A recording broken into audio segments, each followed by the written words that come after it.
bersama-sama mendengarkan firman Tuhan yang terambil dalam kitab Injil Lukas pasal yang ke-8.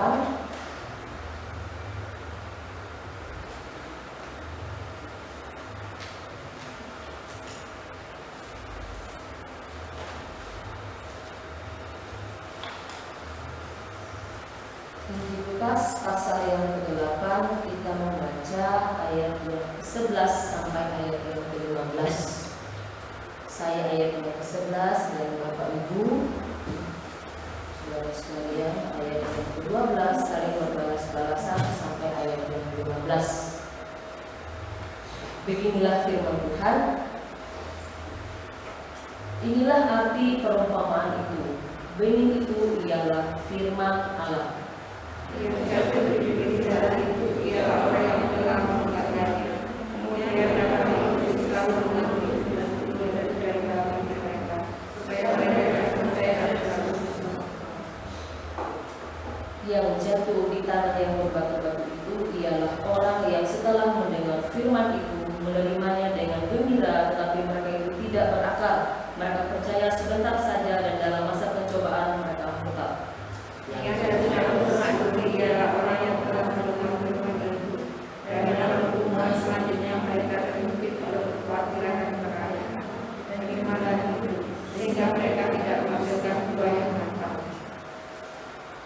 Yang jatuh di tanah yang baik itu ialah orang yang setelah mendengar firman itu menyimpannya dalam hati yang baik dan mengeluarkan buah dalam ketekunan.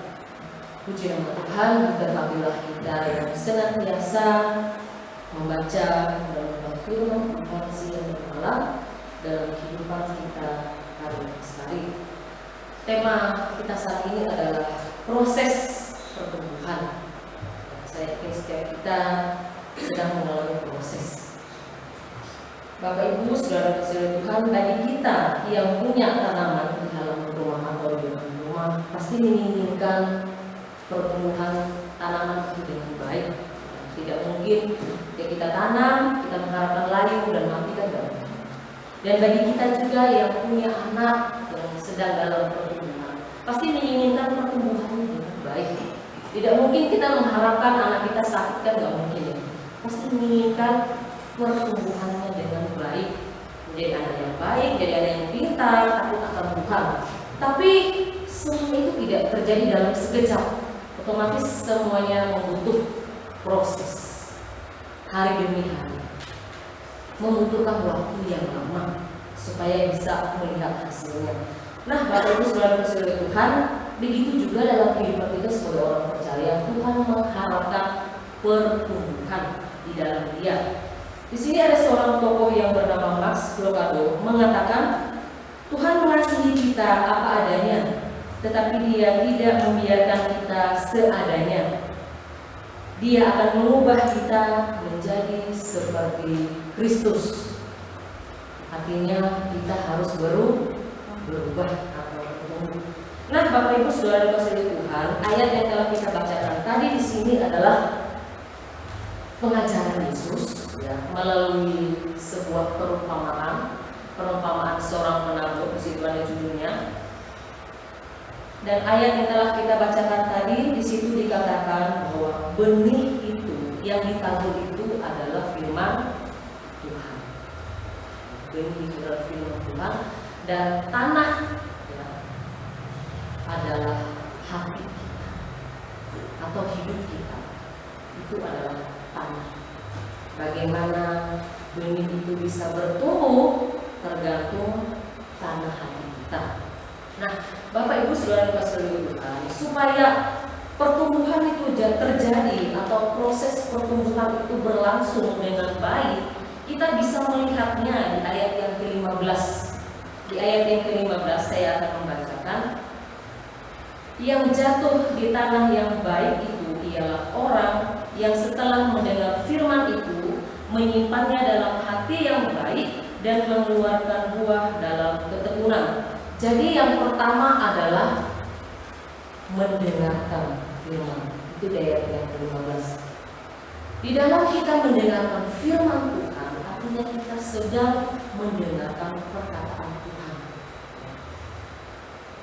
Di dalam Roma mengatakan di sini bahwa Roma 10 ayat yang ke-17 dikatakan bahwa iman timbul dari pendengaran akan firman Tuhan. Saya yakin setiap kita yang ada di sini pasti memiliki iman karena kita sering mendengarkan firman Tuhan. Tetapi apakah hanya sekedar dalam pikiran kita saja atau hanya sekedar pengetahuan saja tanpa mengenal? Contoh, kita semua tahu presiden kita tahu, tetapi apakah kita mengenal Bapak Presiden kita juga? Sangat penting kita mengenal. Kita sudah memperoleh iman. Di dalam iman itu ada pembenaran oleh kasih karunia Tuhan. Nah, di dalam iman itu pun ada pengenalan akan Tuhan. Yang menjadi pertanyaannya adalah, sudahkah kita mengenal Tuhan? Bila saya bertanya kepada Bapak Ibu, siapakah Allah bagi Bapak Ibu? Mungkin ada yang menjawab, Tuhan adalah pembantu yang baik. Dia menuntun aku di jalan yang benar. Alkitab pun mengatakan dia adalah Immanuel, yang artinya Allah beserta kita. Dalam Mazmur 23 mengatakan dia adalah pembantu yang baik. Mengenal Tuhan. Di dalam iman ada pengenalan akan Tuhan, pengenalan yang benar dan benar. Dia adalah Allah yang adil, dia juga Allah yang mengasihi kita. Ya, di dalam pelayanan Yesus, ketika dia melihat orang sakit, orang yang lumpuh, orang yang buta, penyakit kusta, dia menyembuhkan mereka. Kenapa? Karena dia berbelas kasihan. Ya, kita mengatakan tergeraklah hatinya oleh belas kasihan. Allah kita adalah Allah yang berbelas kasihan, Bapak Ibu. Sangat mudahnya kita mendengarkan firman Tuhan, karena melalui itu kita memperoleh iman. Jadi dalam iman itu ada pengenalan akan Tuhan. Kemudian proses pertumbuhan dengan baik bisa terjadi. Ya, yang kedua, menyimpan dalam hati yang baik, ya. Menyimpan firman Tuhan dalam hati yang baik. Datang di ayat yang ke-15.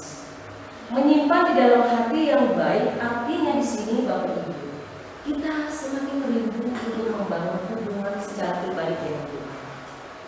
Ya, mengambil waktu teduh atau saat teduh, ya kan? Bukan sate makanan ya, saat teduh.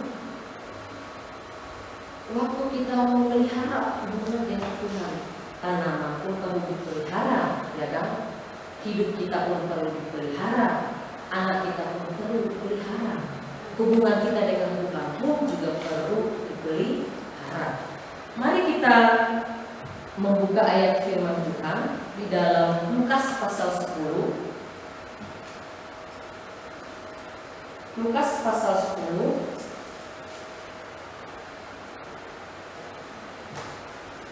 kita membaca ayat yang ke-41 dan 42. Lukas 10 kita membacakan bersama-sama ayat yang ke-41 dan 42. Jika sudah ketemu, kita bacakan bersama-sama. 1, 2, 3. Tetapi Tuhan menjawabnya, Marta, engkau khawatir dan menyusahkan diri dengan banyak perkara, tetapi hanya satu saja yang perlu. Maria mengambil bagian yang terbaik, tidak akan mengambil yang terbaik. Jadi sebenarnya di sini ada Marta dan Maria. Jadi Maria ini dia fokus mendengarkan firman Tuhan, sementara Marta sibuk memasak, menyediakan piring, sendok. Ya, maksudnya itu baik sebenarnya Bapak Ibu.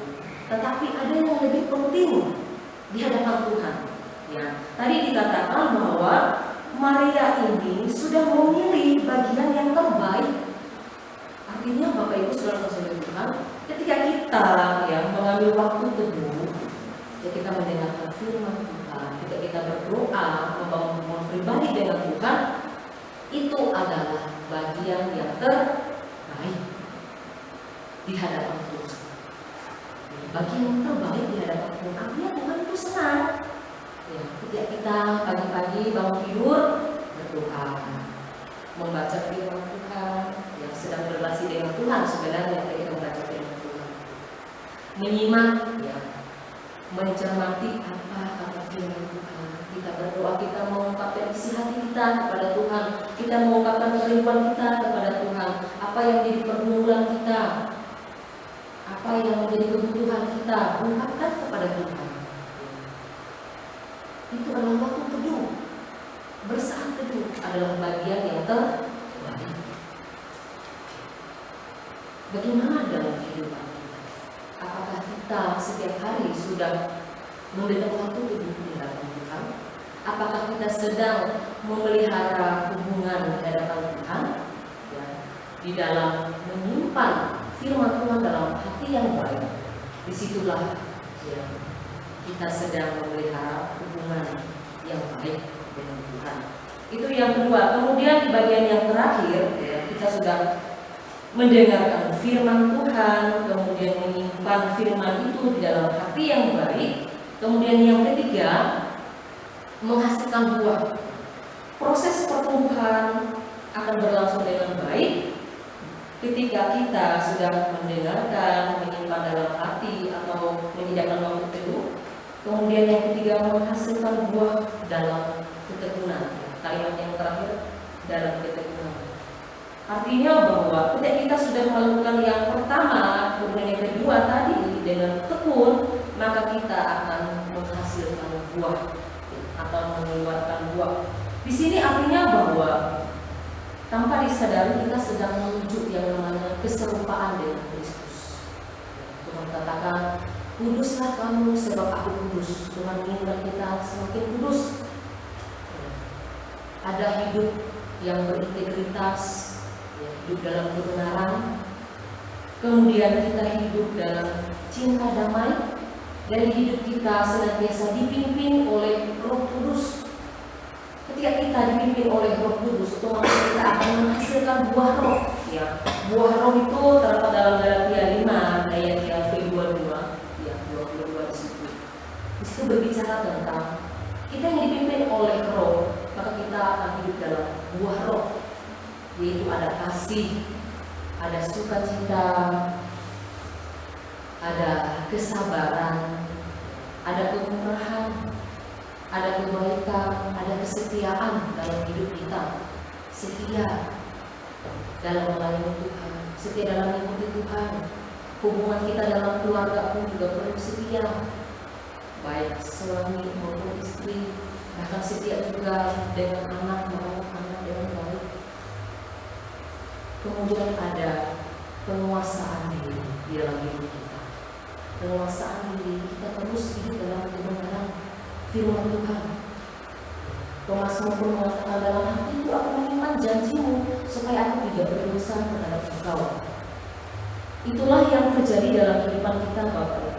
Proses pertumbuhan itu berjalan dengan baik ketika kita mendengarkan firman Tuhan dan juga kita menyimpan firman itu di dalam hati kita, ya. Bersaat teduh tadi, waktu teduh, mengambil bagian yang terbaik, kita pun juga menghasilkan buah. Menghasilkan buah, hidup seperti Kristus, hidup yang memuliakan Tuhan. Nah, bagian yang terakhir, Bapak Ibu, bagian kesimpulan, milikilah tanah hati yang baik untuk benih firman Tuhan bertumbuh secara optimal. Tetap semangat ambil waktu teduh, bagian yang terbaik di hadapan Tuhan. Dengan demikian kita menuju keserupaan pada Kristus dan pasti diberkati. Kita yang mengutamakan Tuhan pasti diberkati oleh Tuhan. Firman Tuhan katakan, carilah dahulu kerajaan Allah dan kebenarannya, maka semuanya itu akan ditambahkan. Amin. Firman Tuhan.